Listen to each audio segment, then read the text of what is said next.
that, public comment, but we have nobody signed up for public comment, so we will proceed to, Do the pledge and prayer. what's that? Pledge and prayer. Oh, yeah. Well, I mean, we will proceed to the pledge and prayer. Yeah. All right, here we go. I pledge Allegiance to the flag of the United States of America and to the republic for which it stands, one nation, under God, indivisible, with liberty and justice for all.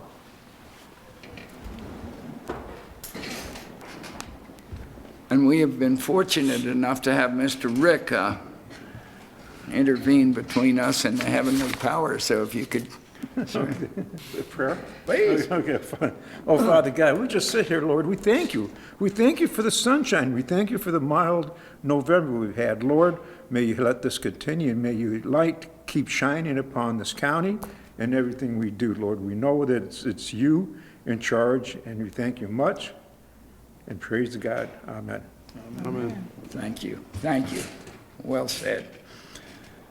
All right. And Katrina, good to meet you. Good to meet So- you as well. Oh, there you are. Well, welcome. Thank you. Yeah. That was that trip from DC? And the trip from DC was intense, but once I got to the Queen Anne's County side, it was smooth sailing. All right. So we had a public session, but nobody signed up. So I guess the next business is Mr.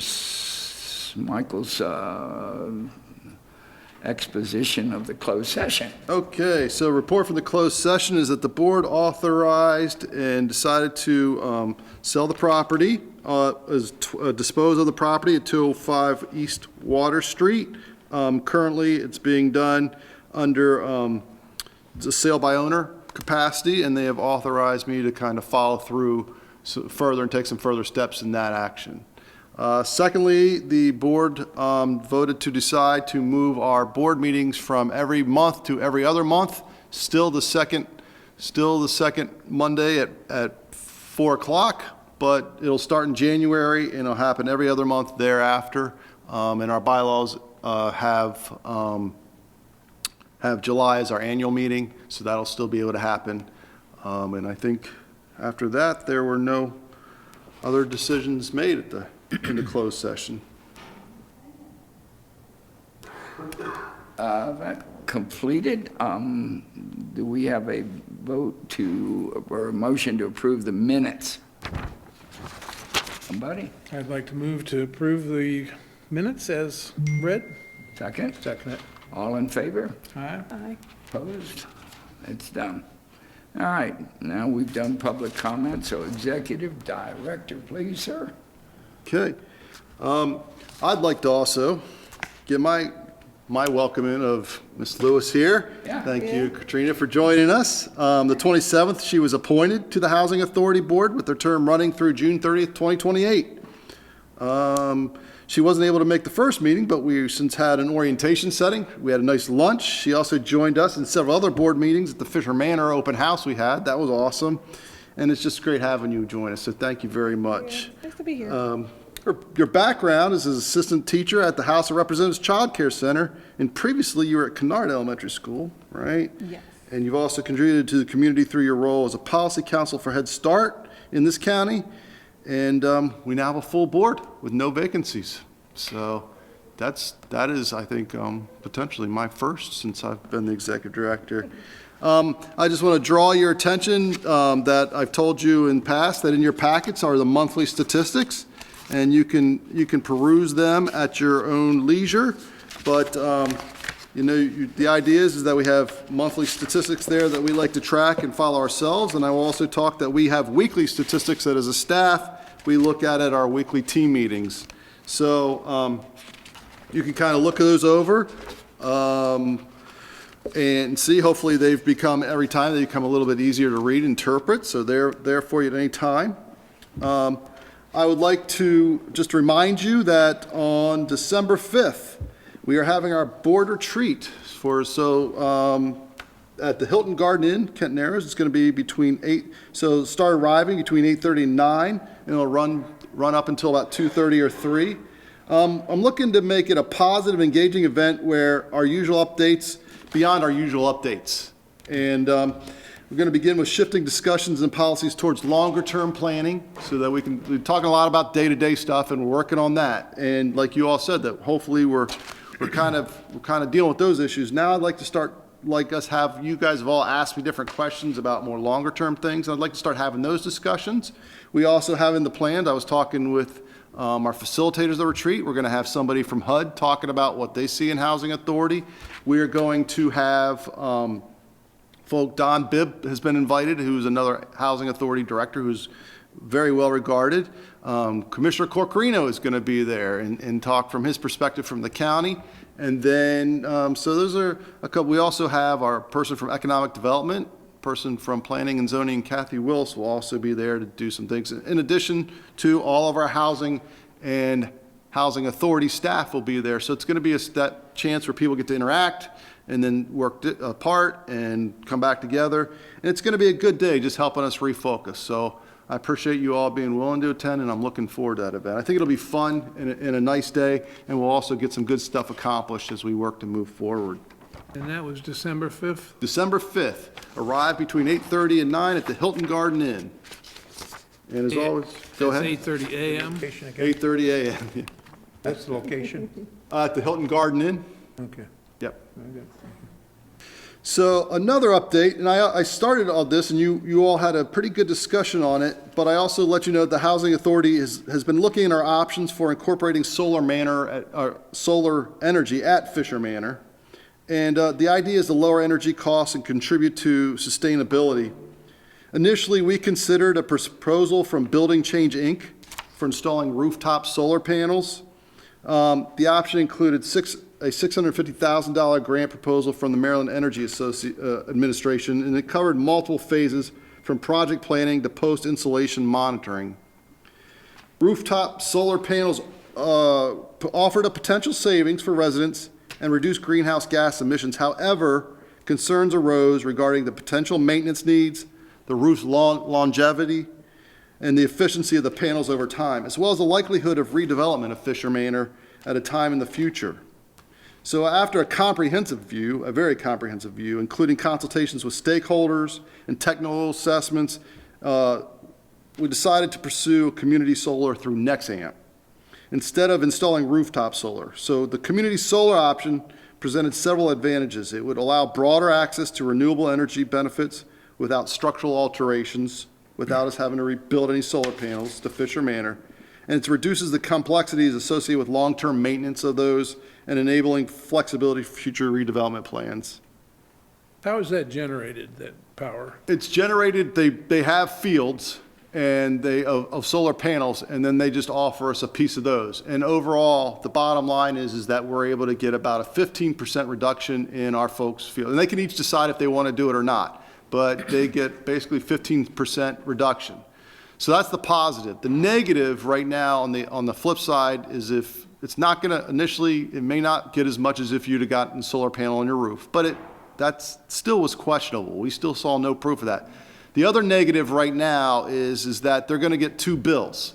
They'll get a bill from Delmarva Power and they'll get a bill from Nexamp. And while you add those two bills together, it'll still be less than what their electric bill was. Getting two bills, it gets in your psyche a little bit, and we'll have to do some education around that. There's no way around that they... Well, right now, they say, Nexamp says that it's something to do with the state legislature and their requirements. Now, there are other states where they only have to get one bill, but in Maryland, so I'm hoping that, maybe that the legislature will help us out with that and make that a little bit so that that's not an issue anymore. That's what I'm hoping for, but it won't happen as soon as we would want it to, that's for sure. So it would have to be education. Nexamp says they're willing to do education for us. And help with that. And then they also are, and it's also, if we do it right, we can make it available to all of our community developments, all the residents, not just the folks at Fisher Manor. But on the same point, they wouldn't be required to do it if they didn't want to or were uncomfortable with it. I brought up the idea at Foxtown at a residents council meeting last week, and there are several there that are pretty boisterous that they did not want two bills. They just, I said, well, 15% change, nope. And that was literally what they said, nope. It's kind of, are you sure it'd be 15%? Nope. And, it's okay. And there were a couple that said, well, I would like to pay 15% less. So that's where it gets to, the folks who don't want to do it do not have to do it. So, another thing since the last meeting is I've been working with Mr. Barry Gaudette. He's from Michigan, even though his name makes him sound like he's from Louisiana to me. He's our auditor. He's been the auditor for the Housing Authority for years. So I worked with him, and he's finalized the work papers for our audit and plans to mail them to his reviewer in Texas, if he hasn't done so already. They're completed, they'll be dated December 31st to align with review deadlines. And it's possible that his reviewer may not review them till earlier in the winter, in the January months. But he will definitely have the final submission of our audit to the folks at HUD and other places by the end of February. So that's done. Another thing, I don't know if you're aware of it, but in recent supervision sessions, I've reflected on Housing Choice Vouchers program. And I understand its overarching principles of our Section 8 program, but I recognize that there's critical details where I could benefit from a deeper knowledge in that area. In most areas, I can fill gaps through research and delegation. However, with Housing Choice Vouchers, the stakes feel especially high given that our substantial budget. We get a lot of money for Housing Choice Vouchers. It serves almost as many clients as we do through our traditional conventional housing. And it's just something I want to have a better handle on. I know enough, but I want to know the details. So I say all that to say that I'm working on putting together and attending a training for myself that's put on by Nan McKay, which is a housing authority training group. I've done other trainings by them. They've got a training specifically for Housing Choice Vouchers in March, and it's down in South Carolina. So I'm thinking about trying to get down there and participating in their training for that. As always, I'd like to thank Queen Anne's County TV for their live stream. They are now live streaming us on the internet through various social media channels and also on their regular channels. So we are going out live thanks to the folks at QACTV, and I'd like to thank them for all their work to do that. What I will say though is that when people ask us to do on-site meetings, it makes it a lot more difficult to be able to provide TV if we were to go on-site. So the on-site board meetings are going to have to be extremely limited. And we'll have to have most of our board meetings here in this room because they've got all the infrastructure for TV. Another thing that I want to just mention real quick is that our SACS, Scott Accounting System Commuter System, that is our housing authority computer management tool. It does everything from our tenants to our bookkeeping, to our work orders, to our budgeting software, to our tenant tracking, to housing management. And it's a system that has been around and chosen by the Housing Authority for some time, and it's the backbone of what we do. It's also been the bane of our staff's existence. It's been hard to understand at times. It breaks down at times.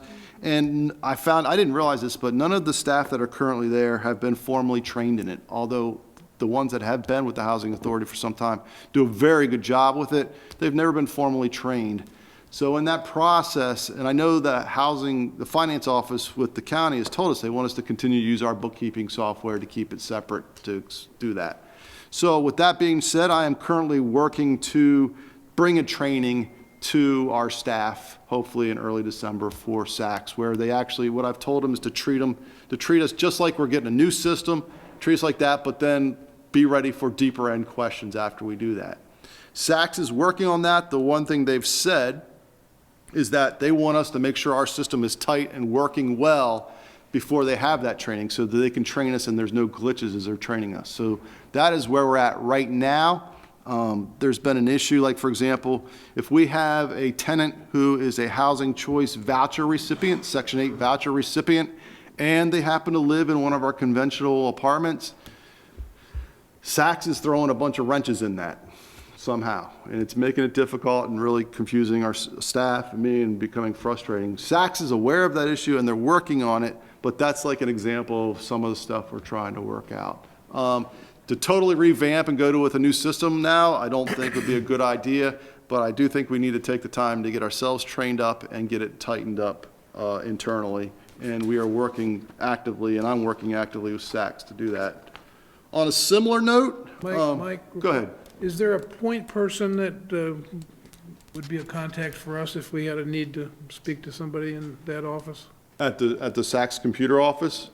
Well, I do two things. One, there's a gentleman named Grant Dark, who's basically, it's a cool name, it sounds like a movie star name, but his name's Grant Dark, and he is the executive director, or like, he's like the assistant director of Scott Accounting and Computer Solutions. And I call him or email him directly when I need something. But they also have an IT helpline, and he's actually assigned his personal assistant to help us both organize this training and hash out some of these issues. And I've been on the phone, I was on the phone with her today, but I was probably on the phone with her every day last week trying to work through these things. So, In other words, we'll leave it to you. well, I'll say that now, but in a month when it's still a mess, I'm going to say, you didn't leave it to me. No, but yeah, hopefully we'll get that worked out. It's always, it's computers, there's always something with it. And then the same thing, one of the things, like when Pete Scaling came in and other folks come in and go through our filing system, we have a filing system, which is through the Laserfish platform.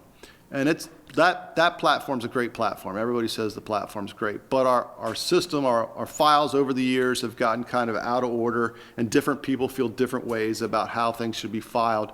So I just want to let you know, as a staff, we've started working to try to tighten up the filing structure within the Housing Authority also. So now we've got the maintenance team and everybody working really hard on getting everything in the maintenance going and the property management side going, and that's really making some progress. And now we're trying to do some of those internal admin steps too, as simultaneously we move towards thinking long-term about where we want the Housing Authority to be. So you can see there's a lot of things kind of happening through the director's report.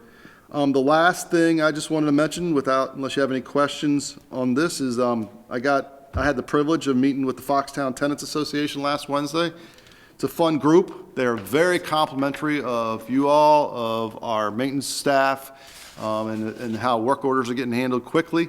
Didn't stop them from giving me another list of things that they want worked on, but I've passed that along, and Brian's aware, as is Lisa. So, but it was a very good meeting, and there's some great folks up at Foxtown, and I enjoyed it, and I appreciate them having me there that day. So that is my lengthy but director's report, unless there's any questions. I have a question on the Nexamp. Okay, yes. To participate, is there any cost to us? Actually, there's not only not a cost, we could get some money back. They could give us some money to like I think I can't remember what the amount is. I might have it in my notes, but there's a certain amount they pay us every time, for every new person we bring on that we would decide what to do. I don't have it in my notes here, but yes. So we would get money back. And are the people that sign up and agree to participate, are they under a contract term? They enter into a contract that's actually kind of lengthy, just so they don't have to keep renewing it, but they are allowed to get out of it at any time they want. Okay. But they actually make it, it's like something like a 10-year contract, just because, so they don't have to re-up it every year. Is there a certain percentage of the residents that have to participate to make it worth? They're working, right now, one of the things that Nexamp is thinking about doing is giving us a certain block of their solar panel that would just be dedicated to the Housing Authority, and then there'd be something like that. If that were the case, yes, we'd have to try to get enough residents to cover that, and then if not, we would have to figure out if we can match the fee. But otherwise, in general, no, there is no requirement. Whoever wants to sign up for it could at that point. But I think we're going to have to negotiate and talk with them a little bit, because if we go the other way, because we're going to want them to make this offer available to all of our tenants to hopefully bring down everybody's utility bill. Okay. I mean, wouldn't it make more sense for them that we would be working Foxtown and Kent Island? We just started with Foxtown because they were the ones that had the grant.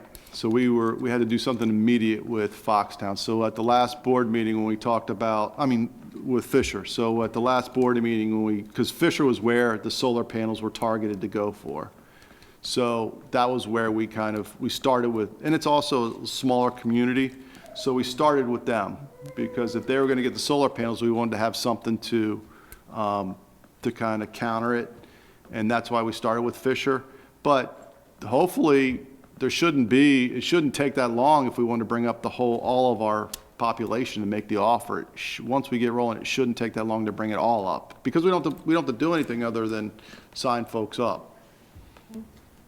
So what percent of the population do you think will migrate over to Nexham? That is an excellent question, and because to me, from like, if I were to look at it from a total left brain, like an economist perspective, for me, I don't see any bad side in it. You're getting 15% off your electric bill is 15%. But I also know that, I use this example, but I remember in kindergarten when they gave me a graham cracker, I split it in half because I felt like I was getting 2 graham crackers instead of 1. So getting that 2 bills could, for folks that have a hard time paying bills or something like that, it could be a hindrance. So, I don't know how many people that's going to be a hindrance to. There were clearly some folks at Foxtown that felt like it wasn't worth it to do that. If the 2 bills become a problem, do we have an internal designate to work with the residents to help them understand the 2-bill deal? Nexamp has offered to do that hardcore. They have offered, and then also our staff is very much aware, and they could step in and talk about it. But that, there's some people that have some pretty firm opinions about things that you don't change sometimes. I was thinking of moving to have his salary made in 2 checks. So, I'd feel like it was more. Having the 2 separate bills, does that potentially make cost increase creep less likely, because you can really identify where it's at? I don't know if that's the purpose of the 2 bills, and quite frankly, I don't have 100%. There's a little, you can see in your packet about it, and it shows on one of the pages, I think it looks kind of like that, if you can see it. It shows the actual 2-bill idea. So I don't know, it's got the sample utility bill, and then it's got the Nexamp invoice, and it shows you how it goes down between the 2, and it shows solar credits. But I don't know if it's going to be a tool to show that, hey, I've used my washing machine, or I've used whatever electric too much, and be able to, I can't foresee it being a tool to help people lower their electric use any more than that. I mean, there might be a way that I'm not thinking about, but I can't see it. They get a separate. Yes, they all get their own bill through Delmarva Power, yes, they what do. would you guess would be a typical bill per month for a unit? We looked at that, Denise, do you remember what do we estimate there? Was it Just about roughly. 125, was it? I can't remember either. So, Mike, each unit is metered separately? Yes, Okay. so and that would be, it'd all be independently with each individual I tenant. think one of the key points of this whole game would be this, that right now electric is basically priced by the cost of fuel. And right now, if the price of gas went from $3 a MCF up to 6, your electric bill would go up a lot. Is this solar, which should be disconnected from that particular, are there any guarantees that we don't get into this? Of course, the out is you can drop out of the thing, but would they price it up as the price of regular gas-fired electric went up? Would they price theirs up, or is this a future economy? Seems to me to be an interesting question to ask them. Right, and we can ask them that. I don't know the answer, but we can ask them that, like, will they bump it up based on just because they see prices going up? Or is there- Absolutely. Yeah. So does each resident have two readings a month, or is the savings based upon the total amount of electric used? Is it Just The second one. 7? Yeah. So there's 2 separate meters? if you No, will. it's No, no. one meter. Second thing you said, which was that 1 reading, 2 bills. Okay, right, okay. Per Per month. unit. So- Yeah, per unit per month. And how do they come, I mean, like all these units, they have electric power that's for the building. Yes. But they all have their own meter. Attribute that cost. What's that? Like the hallway lights, how does that get distributed? That doesn't. That is, we pay for that. Yeah, And then, they theoretically pay a piece of that when they pay their rent, but yes. Okay. So from our basis, it's a turnkey system. That's how I see it, yes. do the window units provide the heat for the apartments? P-tax. Yes. Oh. Like a heat pump. So their heat is incorporated in the electric bill? Yeah. Very good. Moving on. Would they let the housing authority be part of it?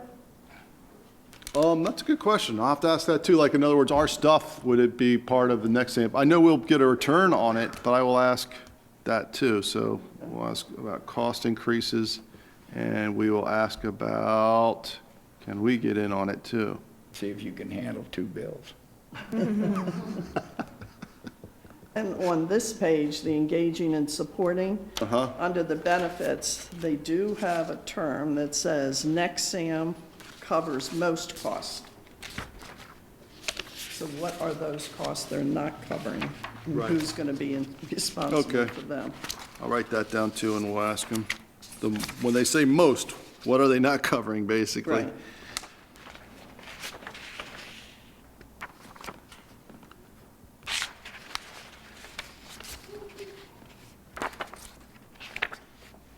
All right. I've got my orders. So, next we have some remarks on scattered site housing. Yes, so I am going to introduce, I'll give you a little bit of background here, and then introduce Denise. So, in addition to, and I know that this was high on people's, on the board's mind, especially about 6 months ago, even before that, but in addition to managing the 5 housing developments that you all are very familiar with, we also operate a scattered site housing program. And it consists of 9 individual units across the county, and these homes provide rental opportunities for households with limited income, offering an essential resource for housing stability. So when the Housing Authority renewed its partnership with the county this past spring, it became evident that 3 of these scattered site homes, they were empty and were in significant disrepair. There's so much so that one of the property had accumulated actual nuisance violations from the Department of Planning and Zoning. So as a housing authority, we actually got nuisance phone calls saying that they were going to come out and cite us. I got the call, so I know. At the same time, we are addressing additional complaints and operational challenges through the 5 developments. So we are working like crazy to get that going. Brian hadn't been hired yet. We were just working to do what we could do to get everything going. And we are working to streamline our work orders, bolster our staffing so we could get folks hired, and just overall improve tenant services. So background is the scattered site program is a perfect example of how the partnership with the county is really fostering new efficiencies. How when you guys decide to do that it's made a lot of sense in lots of different areas you may not even be aware of. So, and for one example, we leveraged Denise. I don't know if she likes to say we leveraged her, but we actually leveraged Denise Whelan because she's the county housing program manager. And her role with the county housing office involves overseeing housing rehabilitations for elderly and income-restricted homeowners who are unable to afford those critical repairs. So when we were going through all this, I asked her to oversee the rehabilitation of the 3 vacant and deteriorated scattered site houses that we had. And she embraced this challenge, and her efforts have been transformative, quite frankly. 2 of the homes are now fully renovated and occupied, and we are actively pulling from our wait list to fill the 3rd. So, and basically, scattered site houses came from an effort to achieve and assist families in achieving home ownership many years ago, and integrated a HUD-funded Section 8 family self-sufficiency program. The idea behind the program years ago was to provide counseling and resources to address barriers to self-sufficiency while building savings through escrow accounts. So in other words, the idea was to get certain people on Section 8 the ability to start saving money and become homeowners. But unfortunately, during the time that the Housing Authority was away from the county, that program kind of slowed and then eventually closed down. And I'm still searching as to why, but reportedly due to lack of staff. So as a result, we're currently using the scattered site properties as additional rentals. We're looking ahead. I am researching how to revive this program, but there's a lot going on, but I'm researching. I was in a training last week about it.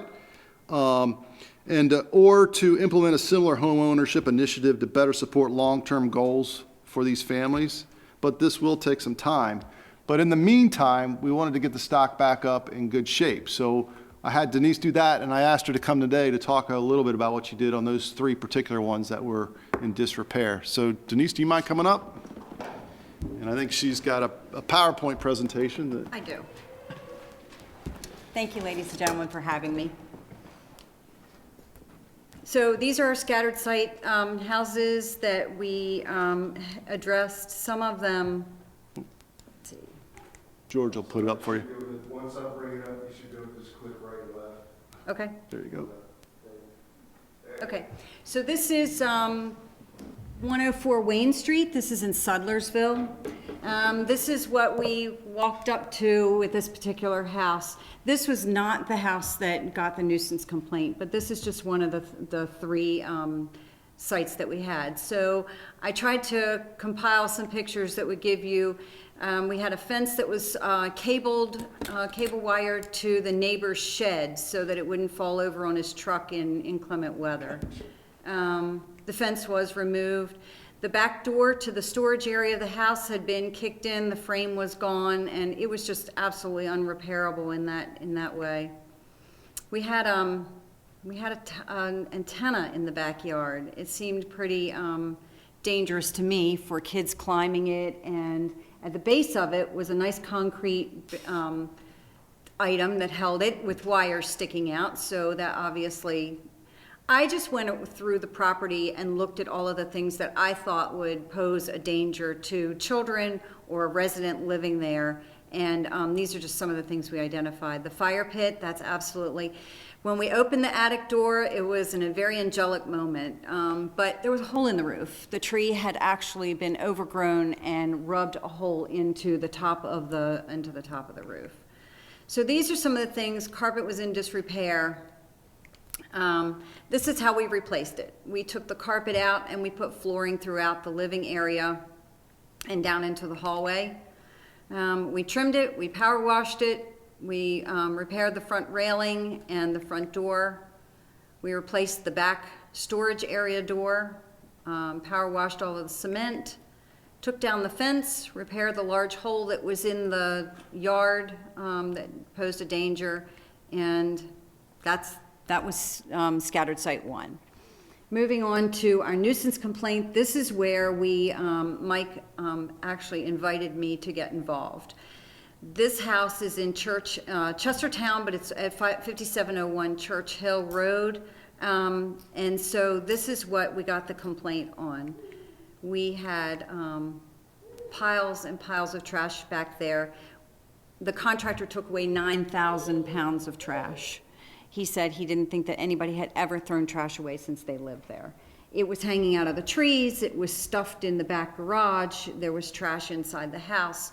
So we started by cleaning and clearing the back area shed, and as you can see, the dumpster was already there, but he filled it, plus did his own runs for dumping. Now, is This is that what- the same shed we just saw a few frames Yes, sir. earlier? Yes, sir. So it's been refurbished? It has been actually boarded up on the right side.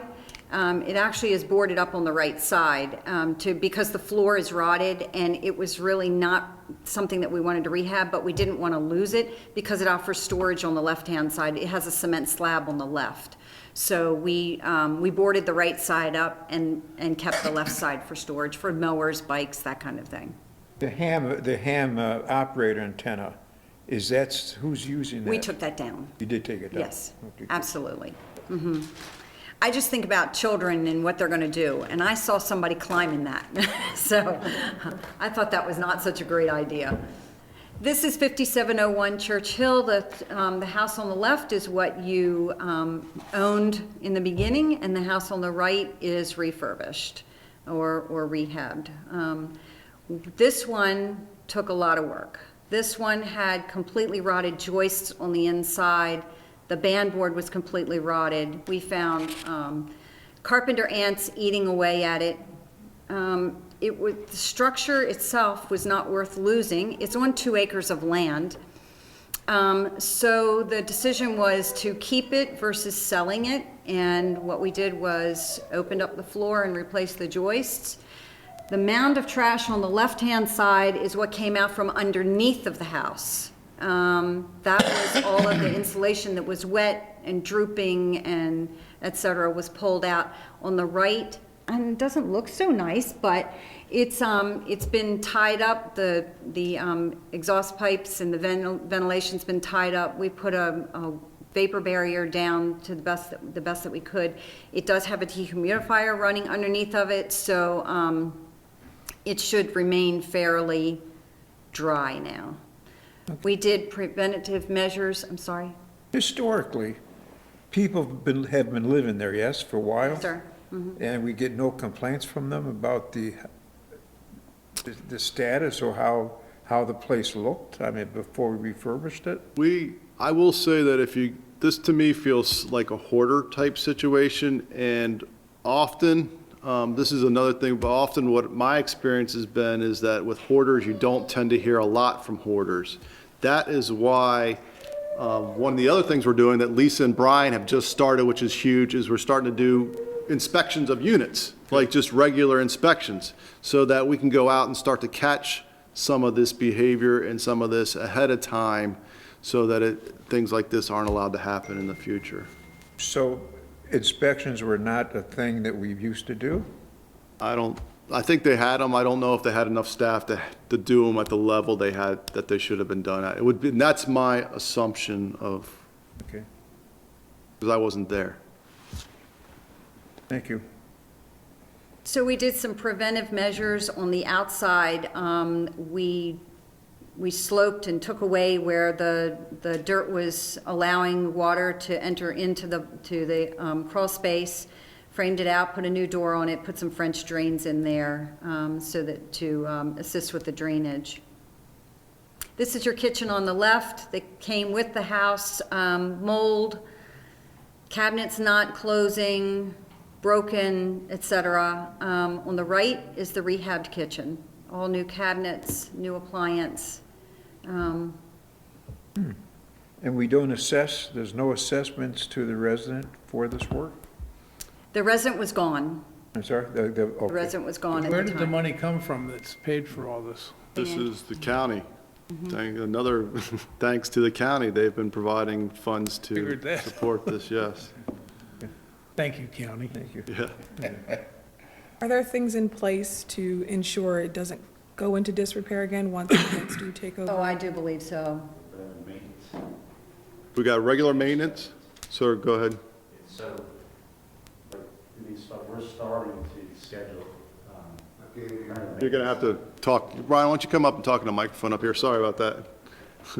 So we're starting to do the preventive and maintenance inspections. We just did one at Graysonville Terrace about 3 weeks ago. It might have been a month. And I'm not saying they haven't been done for years, but we're so short-staffed forever before we got some more help that they weren't able to keep up.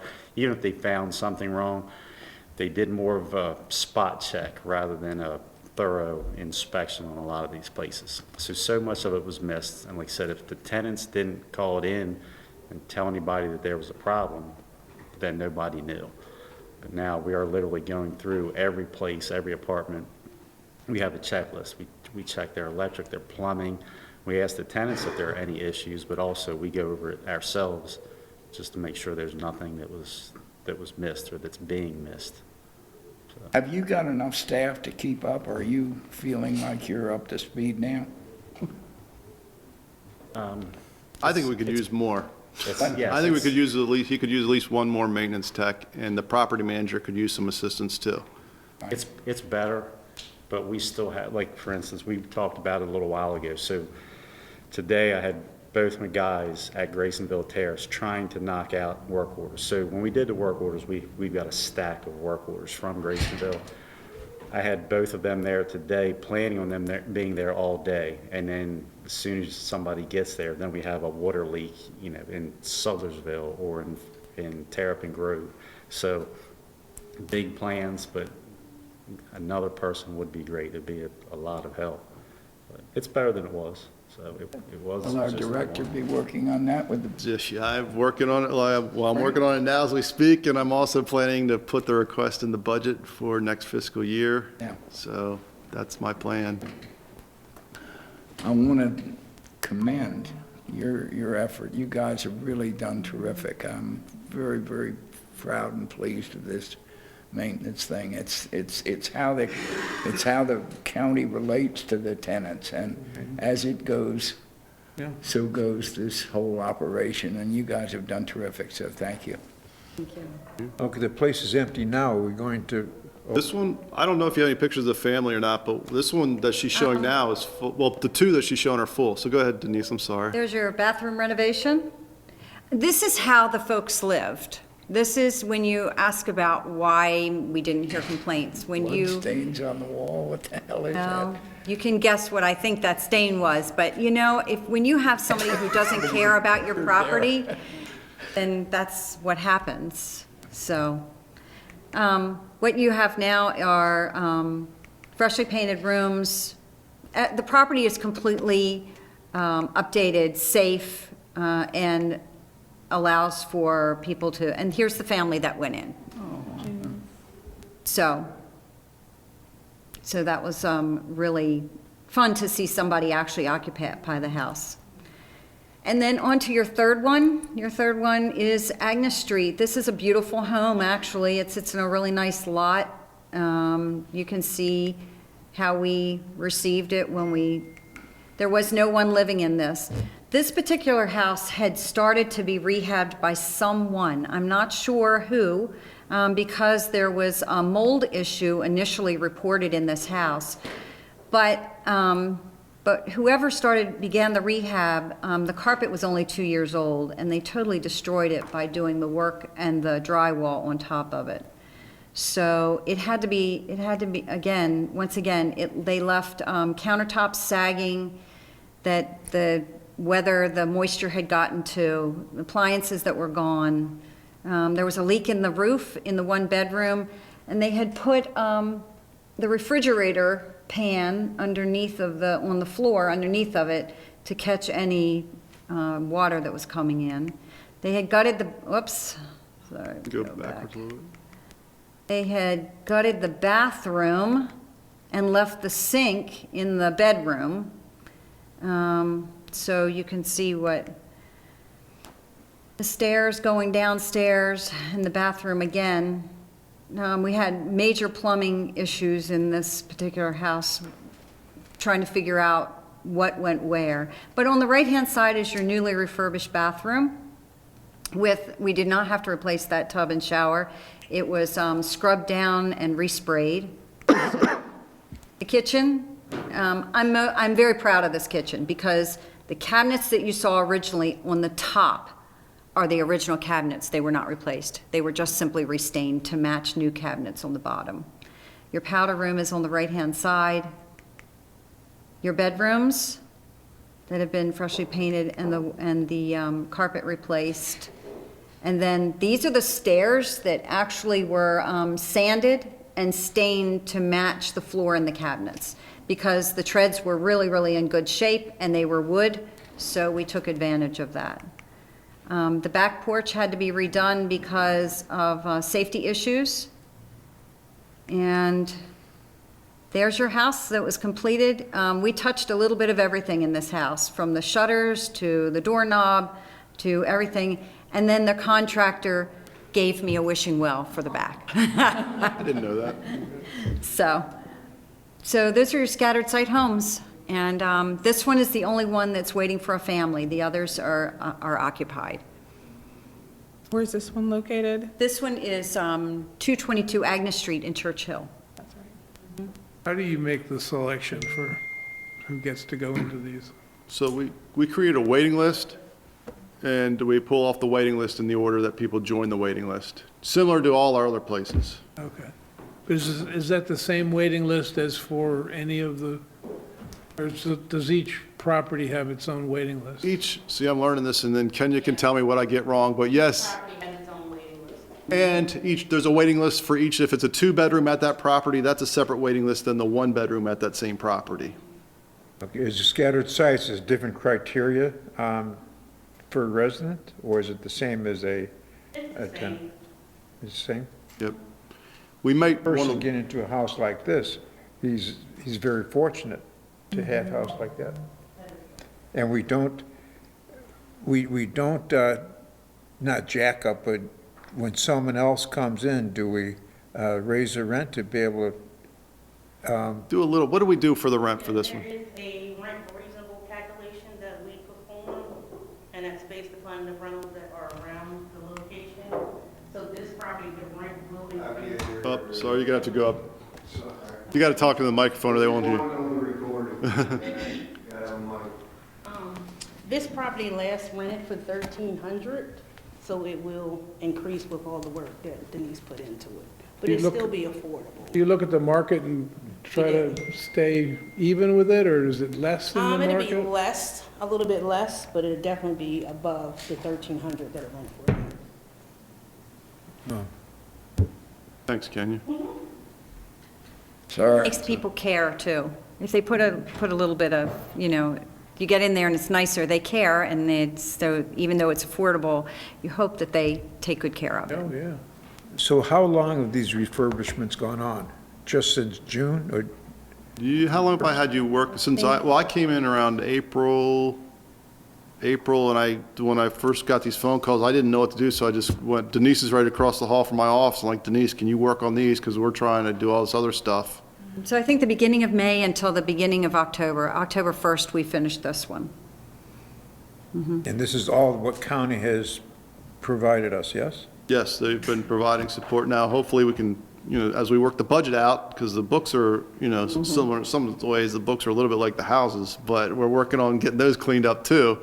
And so, there'll be a time where the housing authority might be able to cover some of these expenses just through our basic operating. And the fact that we're not letting them get as bad, so. So we're really upscaling our assets right now.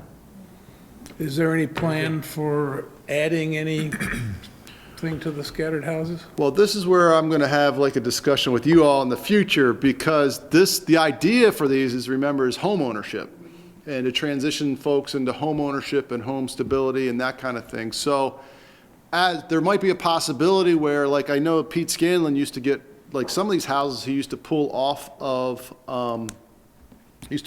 like tax sales and things and refurbish them and use them for that purpose. So that's one option we could look at, and bring it into a self-sufficiency program where maybe somebody on the Section 8 role could potentially work towards home ownership with it. Another thing that we've done that Denise has also started working on is there's called the schoolhouse program, which some of the board members that have been around for a while might remember, that where the high school has in the past built a house, and it actually got moved to a piece of property the housing authority already owned, and that became a scattered site house. So there's some different options like that. That's one of those things where, as we talk about where we want to head in the future, is that something we want to look at as an organization? So you guys have to be pleased and proud of what you're doing. I mean, I'm amazed that we had, for several years, we had what we had right now, and to see that place before a nail was put in the wood, I mean, it's amazing. So thank you, thank you. Thank you.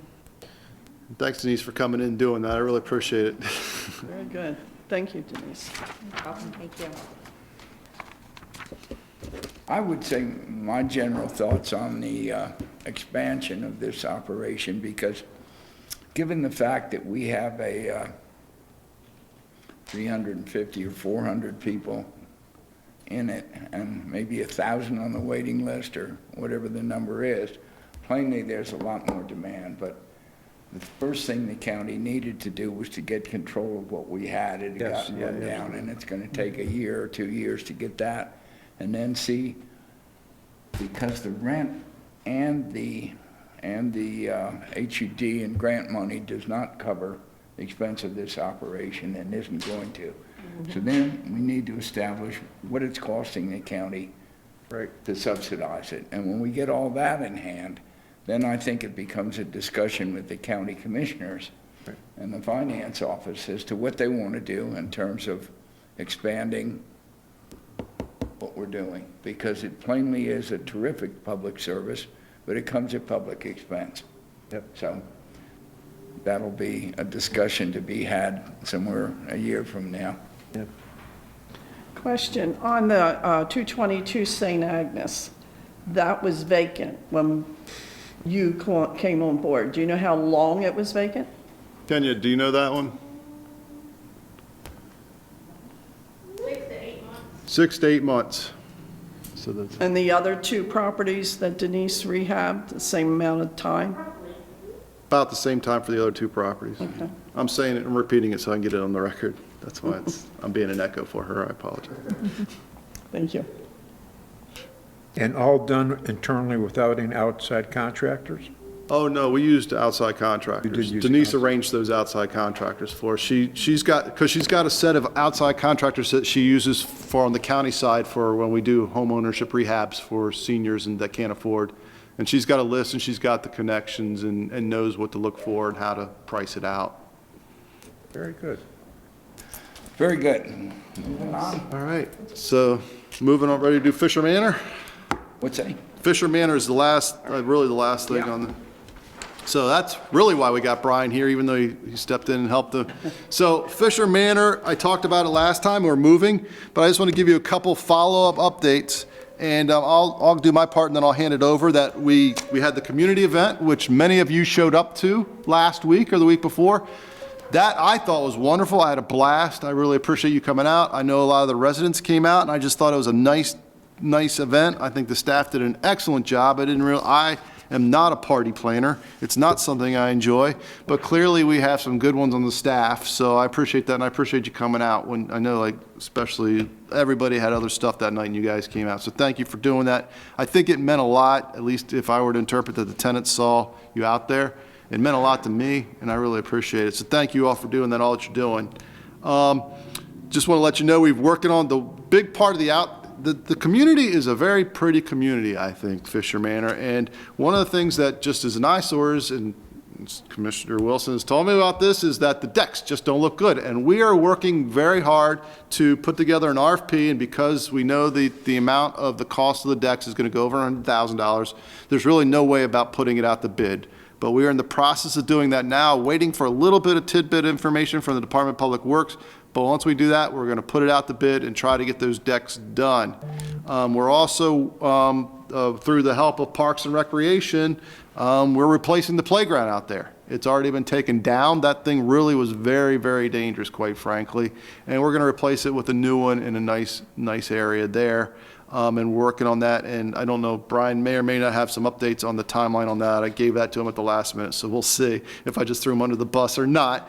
And then lastly, where Brian has been working extremely hard and having very good success also, is just the general upgrades in those apartments. There's some apartments where we've had some incredible issues. Some of you walk across the floor and it felt like you were walking across a waterbed. And some still feel that way, but Brian is making a lot of efforts to correct that apartment by apartment, and I asked him to come here to talk about what he's done with those apartments. So take it away, Brian. Thanks for coming. All right, figure we talk a little bit about the upgrades of the apartments. Mike already talked about the meet and greet the other night, the decks and the playground. So our plan is, we're doing a little bit with, we're trying to take the vacant units, totally redo everything, replace everything that needs to be replaced, and then move somebody in. If all works the way we'd like it to, we move a tenant that's already there into the newly refurbished apartment. We just got done one about 2 weeks ago now. The tenant actually stayed there, and there's a lot more work involved when a tenant stays in her apartment. Everything has to be covered. They can only do one level. These contractors that come in, they're big crews, and they're actually, there's somebody in every room every day working on it, every bathroom, flooring. It's all getting done at the same time if you do it in a vacant unit. So I'll show you in some of the pictures. So this is one of the ones that's getting finished right now. So the floor joists are rotten in a lot of them, the subfloor, and we found this by, a lot of them have been repaired in the past, and they were never really done correctly. So this crew came in, they started pulling the floor up just to do carpeting and laminate and just You're seeing a lot of mold? we're not seeing a lot of mold. We get some every now and then, but it's nothing major. Curious what you did about it if you see it. Yeah, so you can see like the floor joist, we've had some rot, and that's been a little bit of everything. Sometimes it's, so obviously 2 stories. A lot of times the bathtub or the toilet upstairs leaks, and either the tenant doesn't let us know or the tenant doesn't know until it's too late. So the leak comes down through the ceiling, and it's too late. Then you have a big water spot in the ceiling. Gotta have mama. You could have brought her up So here. anyway, this is the last one, the one that we're working on that's getting close. They replaced a lot of the floor joists, all the insulation, the subfloor, so it's got all new plywood. The picture on the right is actually upstairs. So it's even upstairs, some of the floor joists are this bad. Why would the second floor joist be, I mean, what, Just settling, and a lot of it's settling, but it's also the tub, the toilet, the sink upstairs leaks, and it kind of wicks through. right, And it's- like bathrooms and so on, yeah. Yes. So on the right, you have one of the bathrooms, obviously. On the left, that's the HVAC closet, that's the heat and the AC. Some of them are so, the water has wicked that it gets under that. So everything has to be removed, and it's kind of like building a house from scratch. It's just harder because you're going under and Yes. building up. And this is one that's done. This is how it turned out. So a lot of new doors, new countertops, new appliances, flooring, obviously, fresh paint. This is the upstairs bedroom in one of them. This is actually 6A, and we have a tenant in there now. They just did 3A, and 2A is the one we're finishing. Should be done within the next 2 weeks. And here's the bathroom. New tub, new tile, vanities, toilets, even the medicine cabinets, the sinks, the towel racks, everything was kind of falling apart, just getting old, rusty, you know. Do you have a time frame as far as what time in the future you're gonna get everything up to speed? Just do, I don't. I think it's gonna take a long time to go through, kind of doing one at a time. Like for instance, this one probably. years. Yes, yes. This one has probably taken a total of, I don't know, 2 months, 2.5 months, something like that. So, like I said, big crews, when they're vacant, we can go through them, or they go through them a whole lot faster. And the question you were asking, outside contractor, my guys can do some of this stuff, but really don't have the time because we have so many little projects going on or work orders that kind of pile up every day. This is meet and greet. Seemed like everybody had a great time. I know the kids had a great time. Got to talk to some of the tenants. Have met most of them already. Full presentation on the left lower one my son put together, the board he put together. Gave away, I don't know what all they gave away. I didn't even have a chance to look at it, but I know they have some coloring books and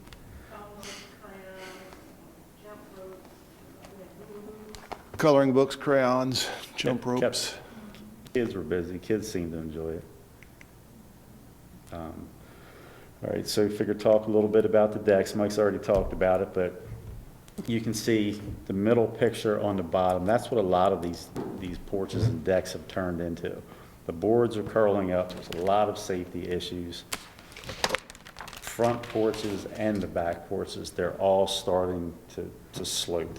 The deck boards are starting to slope. There's a lot of rot. Some of the railings you could literally take and grab with your hand and pull them down if you wanted to. This top right is the office and the laundry room. It's one of the worst ones there. It's bad. But anyway, we're going to do the front and the back. That's going to be, we're guessing in the spring, I guess that's Yeah, the thought. exactly. When the weather breaks.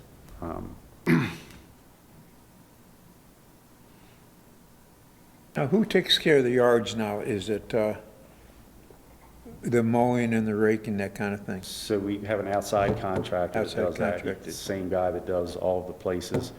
We take care of the trash, pick up limbs and things like that. We usually do a walk around a couple times a week for all the different places. But now we do have an outside vendor that handles the lawn care.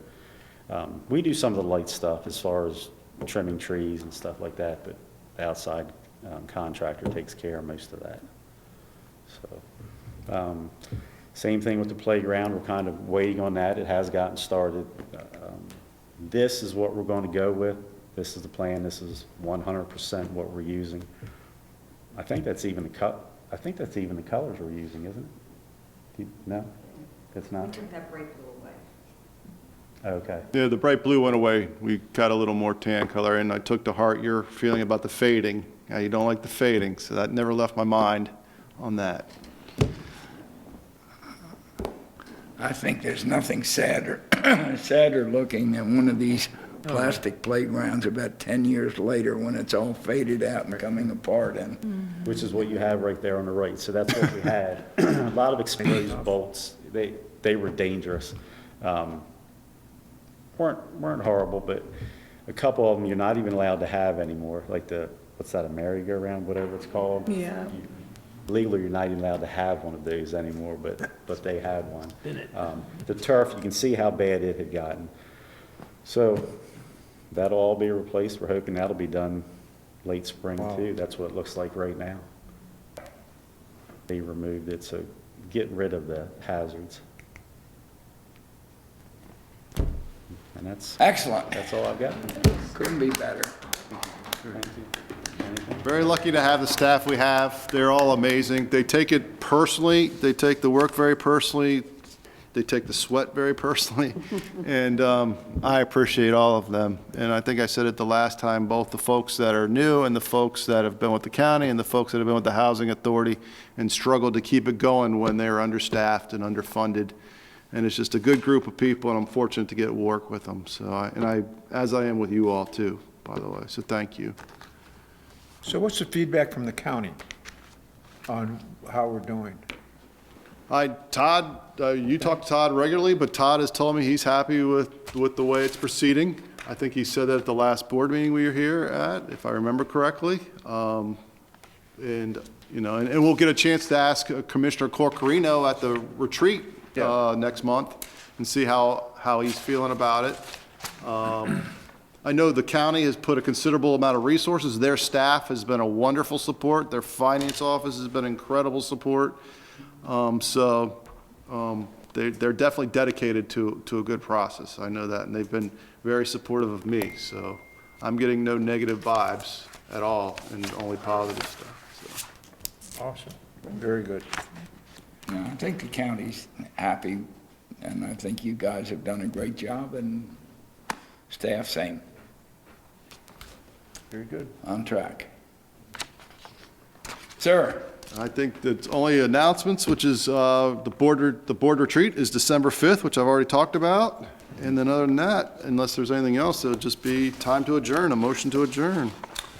Make a motion to adjourn. Be happy to make a motion to adjourn. Second? Second. Favor? Off we go. Thank you, everybody. All right, so-